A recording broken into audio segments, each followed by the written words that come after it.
Good morning.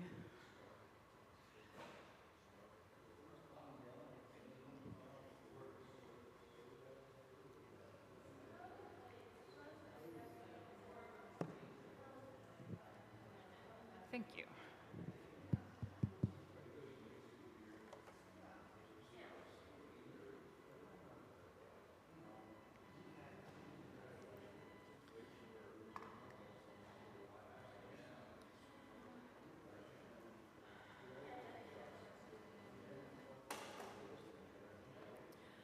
The Lord be with you.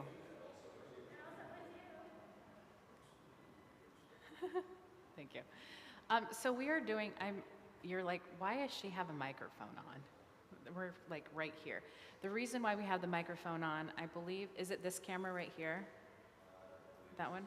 Hi. If there's anybody at home, we decided that we're going to start recording these classes or live streaming them. So if you happen to be gone for a week or you want to be able to keep up with what's going on in the class and you're not able to be here, you can go back and watch it at any time, or you can be at home and you can participate. The only thing is if you are at home, I can't see any of the comments, so I suppose I could set it up that you could text me on my cell phone or something like that, then I'd be able to see some of your comments. But because of that, when we have discussion, so that people can hear what's going on, I'm going to take this microphone and we'll just pass it around so that people can hear what you are all offering for that. So we were trying to come up with what we wanted to do for class this year, really, and the two of us met because there's going to be one Sunday a month that I'm going to be teaching confirmation, and during that Sunday, or other Sundays that I have to be gone, she's going to take over. So what we decided to do, because I've always wanted to teach this, and it's mostly because I want to study it, I want to do a survey of the Old Testament. And there was much rejoicing. I want to do a class of the Old Testament, a class on the Old Testament. So what we're going to be focusing on is how is the Old Testament put together? How did the different, you probably know this, but the Old Testament is really a bunch of different scrolls that were written that were then put together. So our Bible is really just a library of scrolls. And it was put together over a series, a large span of time. People have some interesting ideas about authorship. I know growing up, who did you think wrote the Old Testament growing up? Who did you think? They said it was God that wrote it, right?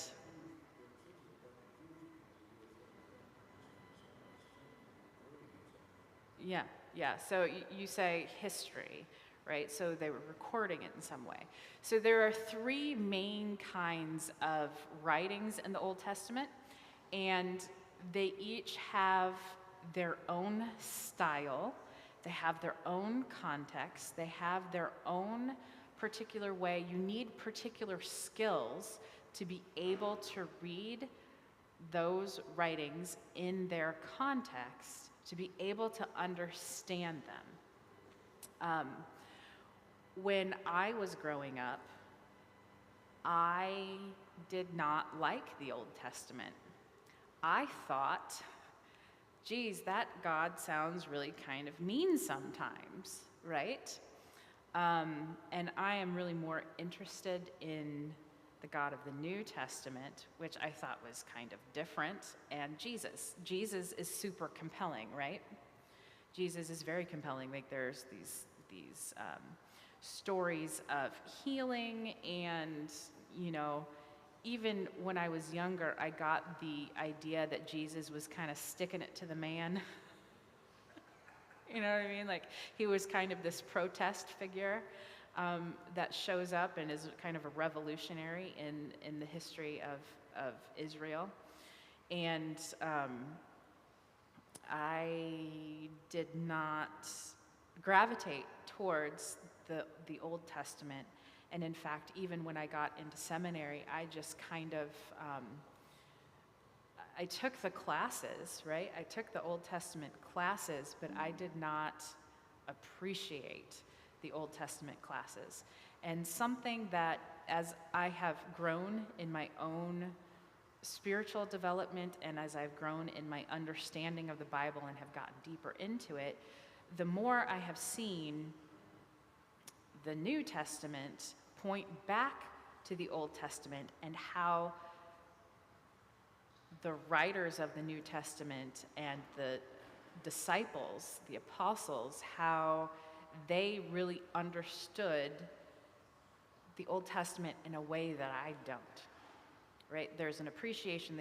They see something there that I wasn't necessarily seeing, right? So that has, over the last couple of years, led me to do a deeper dive into understanding the context of the Old Testament. And, it's this kind of very broad period of time, but understanding how those scrolls were put together, who made those decisions, and also understanding the context with which that was happening, understanding the whole sacrificial system, right?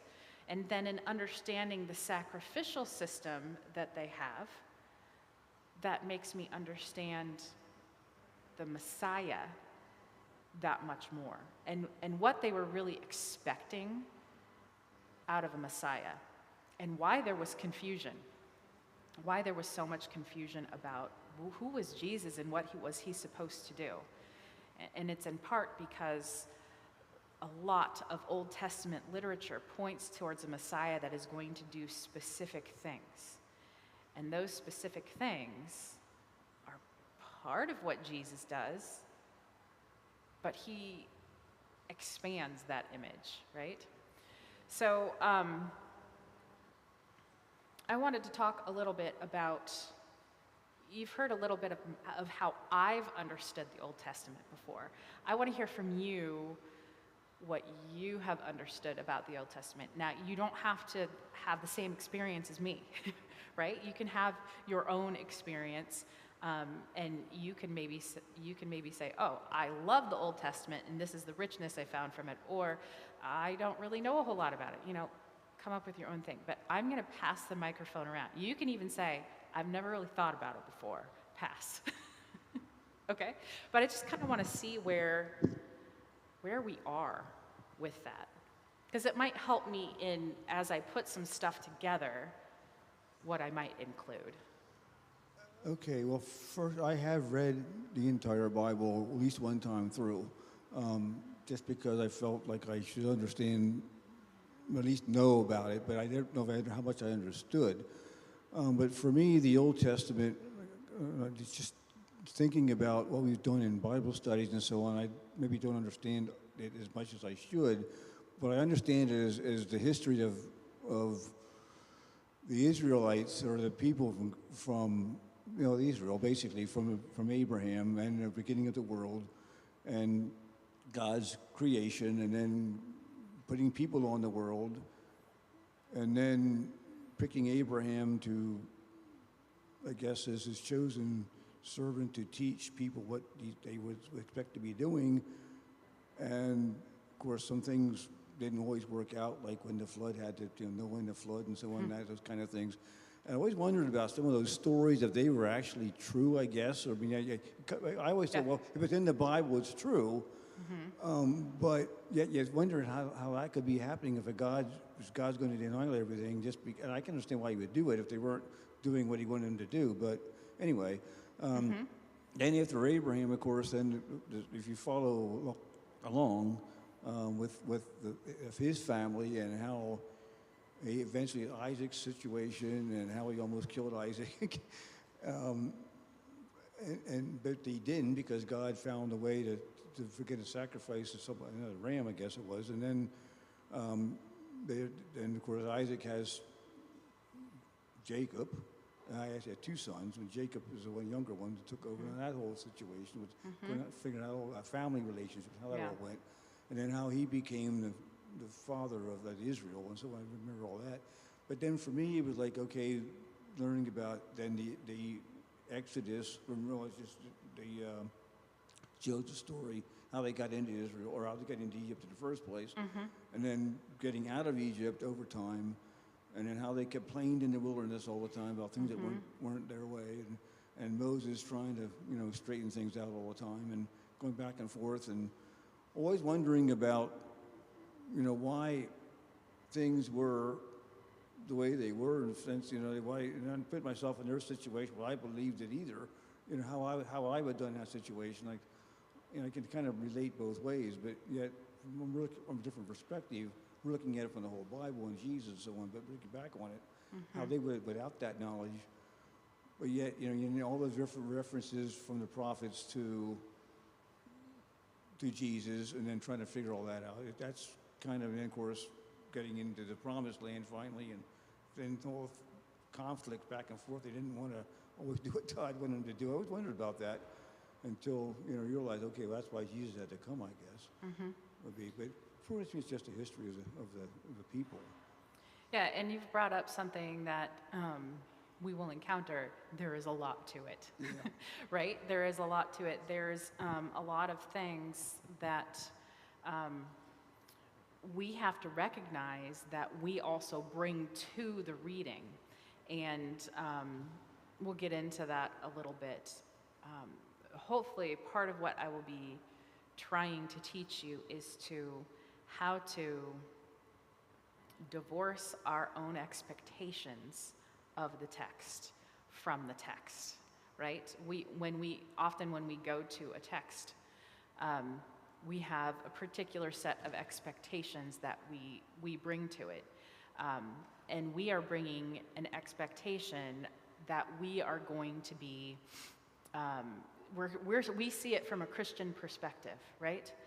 We read things sometimes into the text that might not necessarily be there, and in doing so, miss what is actually there. And so some of what we're going to be doing is garnering some skills to be able to read the text in its own right, to read the text in its own context without our putting upon it. So just keep that in mind. Go ahead. I get more volume when I'm speaking if I stand. When I went to college, I was an agnostic, and I was also lonely. So I got involved with this Bible study group of these kids that were very nice, and they'd eat meals with me and stuff. So we were studying Isaiah. Well, at the end of the year, I came to know Jesus as my Lord and Savior through studying the book of Isaiah, which is like not your typical evangelistic book. As a result of that, I've just loved the New Testament from the beginning. I am woefully ignorant of much of what Pastor said is necessary to understand it properly, but I've always it's kind of resonated with my soul. I love the minor prophets because the greedy people were getting yelled at, and I liked that. Because, of course, I'm not greedy. Right. And I like the history of it at the beginning, but again, I'm looking forward to learning how to do a deeper dive into it. Susanna, did you want to? She doesn't know what we're doing, probably. We'll come back to her. So, excuse me. So after many decades of being a Catholic, I would not have admitted this, but I do have to admit that I have trouble believing some parts of the Old Testament, simply because I don't know which is real and which is symbolic. What is allegorical, so to speak? Yes, exactly. Yep. And so I don't really enjoy reading the Old Testament like I do the New Testament. So, and in high school we had a year-long class in the New Testament, and so anyway, that's one of the concerns I have. Okay, I'm thinking about this, and I think what I'd like to get out of learning about the New Testament, or Old the Old Testament. Testament, pardon me, is reading it to understand it and to read the words and not go, I still don't get it. And I do that a lot. And that frustrates me. Yep. That's a big frustration for me. So make it simple. Make it simple so we can understand it. Does that make any sense to you? Yes, and there are some things probably through the course of this class that will make things more understandable to you. Okay. There are probably other things that you will encounter that will make it harder. Great. Right? As in anything, there are levels of complexity that that sometimes you just can't simplify. Okay. So, Because I get hard but on there will myself. be a framework that you will have. I think I get hard on myself because I think I'm supposed to understand this, and I still don't. Okay, but let me give you this as a piece of hope, maybe. The fact that you don't understand it, having had very little training or school in that area, should not be so disheartening, because there are theologians and rabbis and biblical scholars that have read it and they still don't understand it, or they disagree with each other. Experts disagree with each other about some of the intricacies, the nuances, the meanings of some things. So So I guess you're giving us a tool in a way to help us to understand. I'll give you a tool to help you understand, to get closer to understanding. And at times, sometimes we say we have to go to the experts to find out what they're saying, and then when they say, these are the three possible things, we just Okay. have to go, we don't know for sure, but here are three possibilities. And then you can know? choose basic one. And sometimes we just have to be okay with the ambiguity, Okay. right? We just have to be okay with not knowing. That's what's hard for me. It's like, is it okay to not know? It is okay to it's not okay. know. It is And okay I to not feel know. like, no, I'm Do you supposed believe to in know. the expansiveness of God's grace? Yeah. Yeah. So the fact that we don't know something is not going to be of ultimate concern, right? Okay. Yeah. Yeah. Or no comment? Or do It's know what okay we're if you talking don't, because about? you weren't here in the Figured beginning. What you were talking about. Kind of figured it I out. was listening as I was emptying the fountain. You know, when I was little, I went to Sunday school every week because I was raised Lutheran from the time I was little. And I think when I was little, I learned all the Old Testament stories, you know. Yeah. And I'm a very literal person.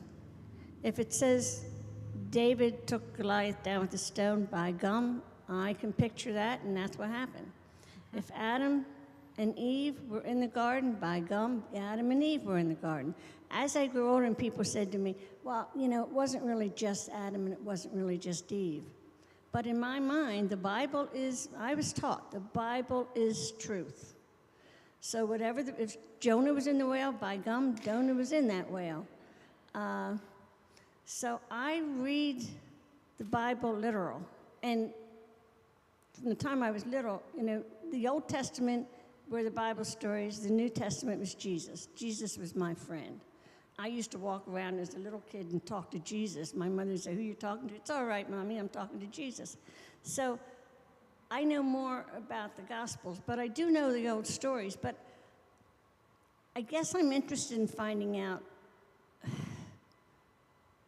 understanding or descriptions or explanation of some of the Old Testament. And I may or may not believe it. And it's not my job to convince you either, right? But I will give this as a warning. In my first year of seminary, there was an Old Testament class that we took. And one of the very first things that you encounter in that Old Testament class is the fact that there are multiple creation stories. There are 2 creation stories, right? And they contradict each other just a little bit. And we learn things about how those scrolls were originally put together, that there were different accounts that were strung together by different sources, right? And so if you believe that God literally handed the Bible in its finished form on a scroll, or that scroll to someone, and this is how it's been since that time and perpetually, you are going to be confronted with some hard, challenging things, because we have a plethora of evidence that's not what happened, right? And so there might be some things that have been constructed in our brain as this is the way it happened, and if it didn't happen this way, then none of it's true, right?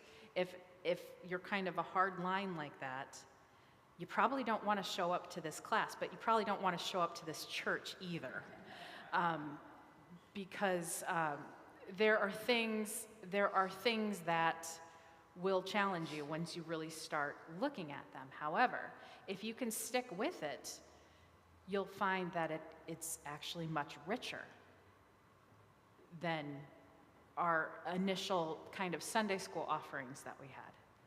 So there is a chance that this could kind of blow some things up for you a little bit. However, with spiritual formation, things have to blow up in order for a bigger picture of God to form. That's how spiritual formation happens. You live your life in this box, and then you find out, oh, God's also outside of the box, so you have to blow up the box. And then the box gets bigger because we have to have something, to formulate an image of God for us, right? But then you start to figure out, once you form that, you're going to see God is outside of that box too, and so that will blow up. And you might feel shaky for a little bit, but if you stick around, you're going to see a God that's pretty much more amazing than you thought it was before. So just hold on. Just hold on. Yeah. Yeah.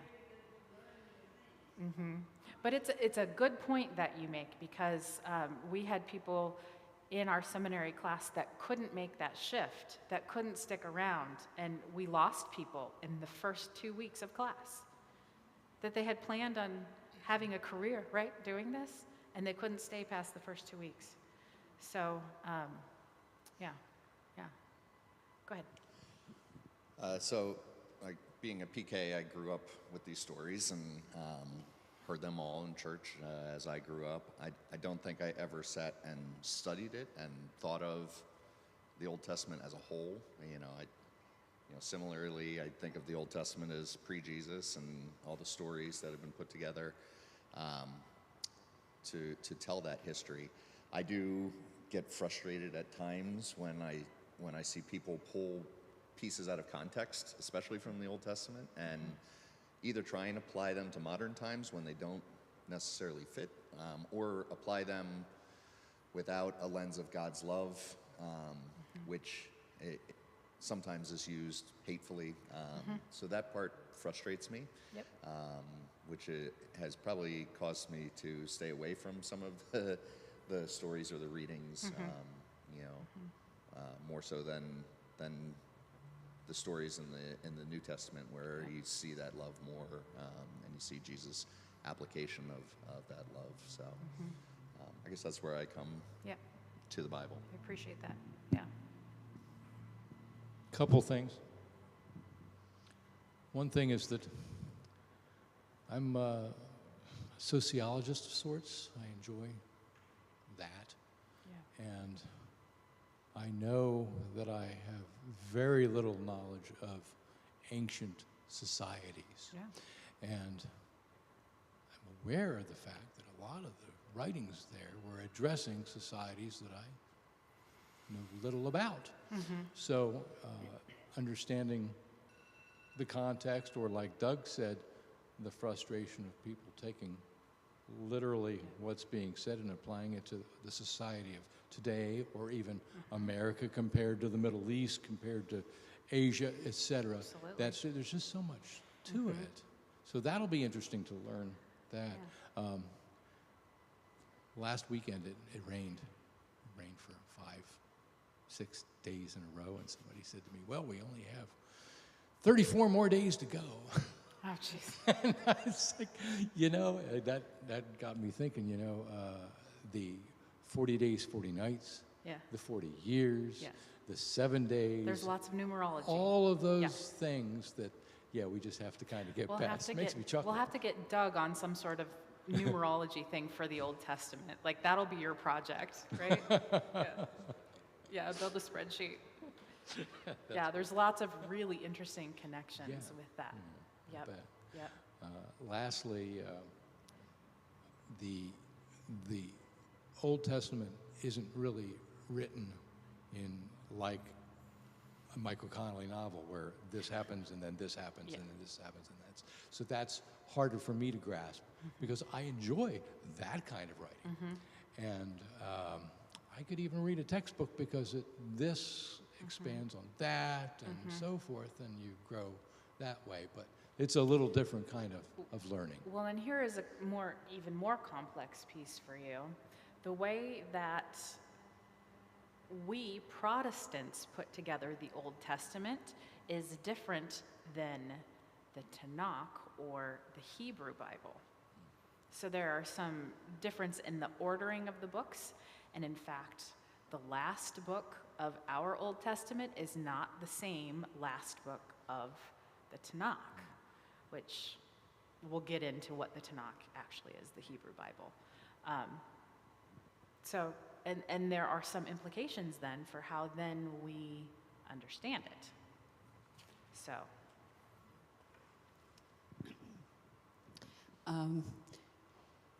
I think the Old Testament is mean and horrible, and people are being murdered, and it's bad.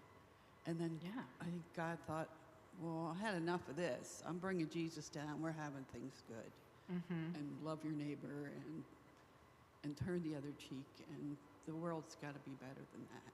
Yeah, yeah. That's all. That is not uncommon. And in fact, I am not going to be an Old Testament apologist. I am not going to try to wrap up the stories in the Old Testament to say, oh, but look at the silver lining in this, right? Some things are horrible in the Old Testament, and we just need to let them be what they are, read them in their own context, and at the same time be able to take a step back from those kind of the smaller stories of violence and what's going on with that, to take a step back from it and look at the larger picture of what's happening. And this is a very important thing to understand. Bible does not have one picture of God. There is not a singular picture of God because there are so many different authors in the Bible. We have that many or more pictures of God. It would be as if each of us went to the same event and saw the same thing. Each of us would be declaring with boldness what we find to be true, but it's only ever possible from our own perspective, right? And so, in part, these are kind of confessions of faith of what they believe God, how they believe God to be working in the world. They are divinely inspired, but they're done through humans, right? And so they're never going to be completely perfect. Suzanne, did you want to say anything about your experience of the Old Testament? Well, I too was brought up in Sunday school, so I heard all the stories.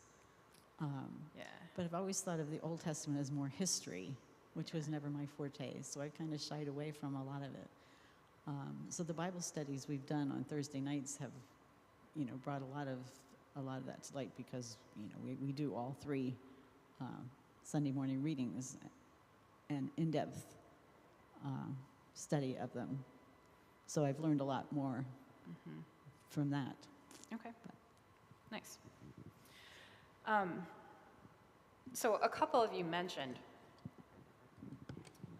Sunday school, right? I mean, that's where a lot of us heard Old Testament stories for the first time. And how many of you were a little disturbed the first time, say in confirmation or high school or college, that you read the same stories that you learned when you were in Sunday school and found out the rest of what happened? How many of you were disturbed by that? Did any of you ever? Because there are some stories that you read, and I mean, think about this. Noah's Ark. Lovely story, right? We put it all over nurseries. Rainbow, whatever. What happened to all the people? They all died, right? Like, we don't focus on that part of the story when we water it down for kids, right? There are certain things that as kids, you're not ready for, right? And so it's called, there are coping strategies for the Old Testament for Christians, and there are 3 of them. Here is one, the hero model. It's usually a heavy rewriting of the original biblical story to show the hero in their context, in that narrative, so you get more of a novel type of story from beginning to end. But often those stories are not, they're not as clean as that. And in fact, you think about the story of Joseph and the amazing Technicolor Dreamcoat, right? Right? Like, that has lots of complexities to it, but it's still one of the first stories in the Bible that we would teach to kids, and there is a moral lesson that you get from it, but there's more going on there. And in part, it's about the formation of nation states, right? So kids aren't going to get that, right? But as adults, we should sit a little bit longer with it, and we should get a little bit more out of it. Sometimes Christians use the Old Testament as a theology answer book and use it as a dictionary and use the verses that we find, we take them out of context, like you were saying, to answer our theological questions, right? It's super easy to proof text anything you want from the Old Testament and New Testament to fit what you want, as long as you don't take those things into context, right? You can make the Bible say anything you want it to say. If you don't read it in its context and you don't take the complexities surrounding the culture and all sorts of things. But people are really good about manipulating it and manipulating groups of people into thinking that the way that I have proof texted this particular issue shows that I am right in my thinking about this. Yeah, it's a horrible way to use the Bible, right? Horrible way to use it. This was my favorite one. Inspirational, heartwarming model. It's kosher soup for the soul. Right? Kosher soup for the soul.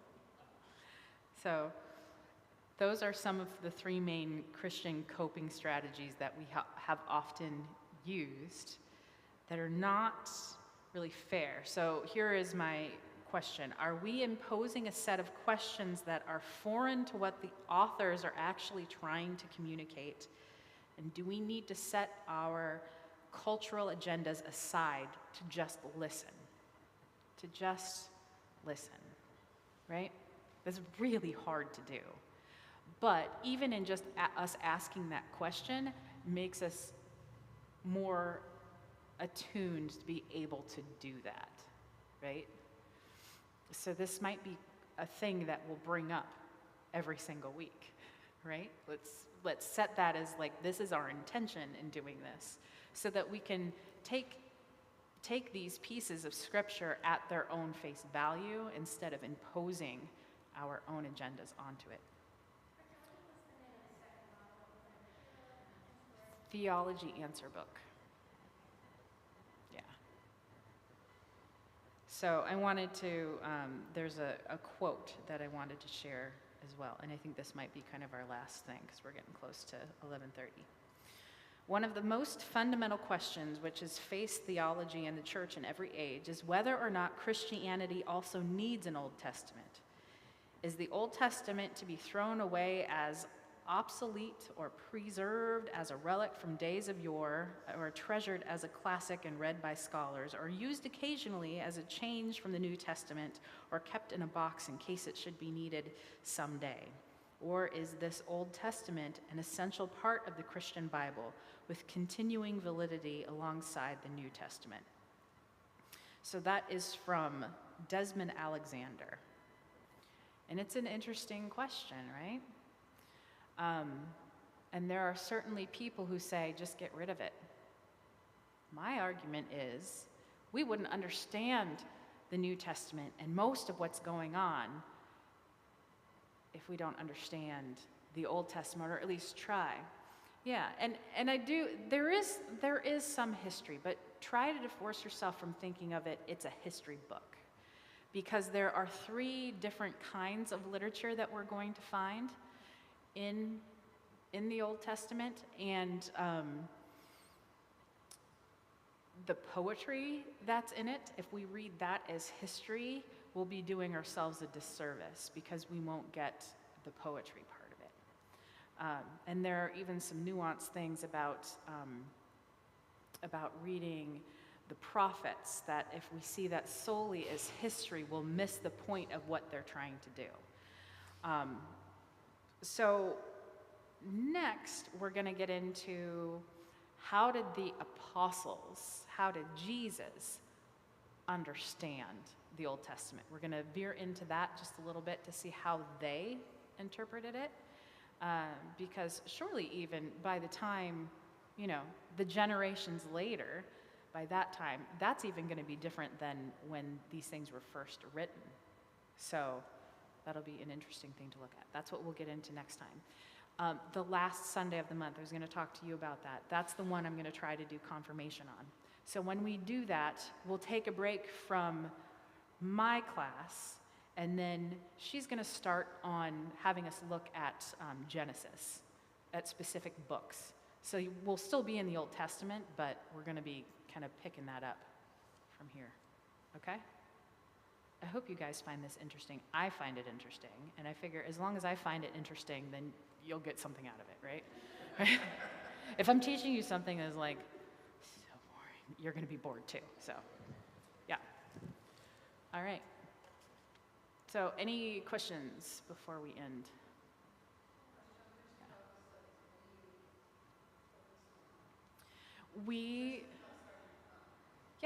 So we generally go over the text for Sunday.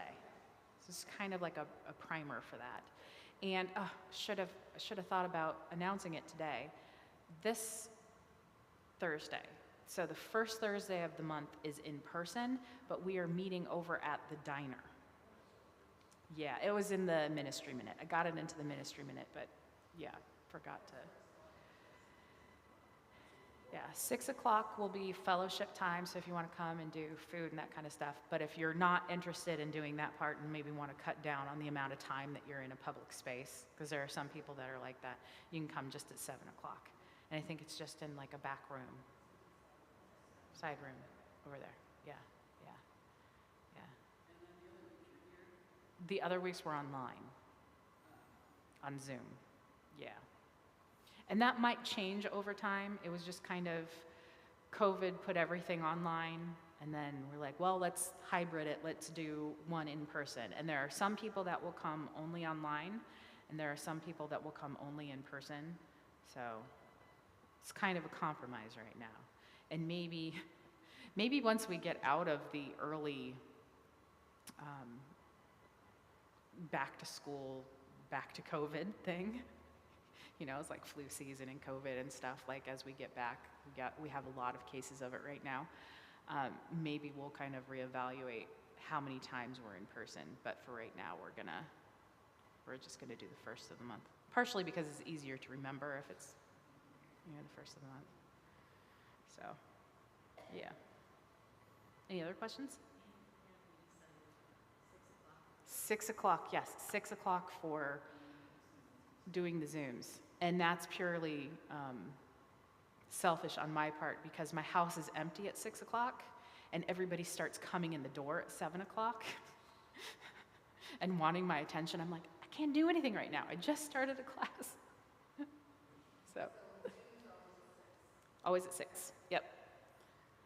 And I'm gonna try to make sure that that is changed in all of our stuff because it has been at 7 for such a long time. So it'll be 6. All right. Well, thank you, everybody. Should we have a prayer before we go? Gracious God, we give you thanks for the blessings of this day, the opportunity to come together in curiosity. We ask that you would be with us as we continue throughout this week, that we would be mindful of your presence with us today and always. In Jesus' name we pray. Amen. Have a good week. I'll see some of you on Thursday, some of you on Monday, some of you on Tuesday. Tonight? Tomorrow night. I thought you said tonight. Tomorrow night, yeah.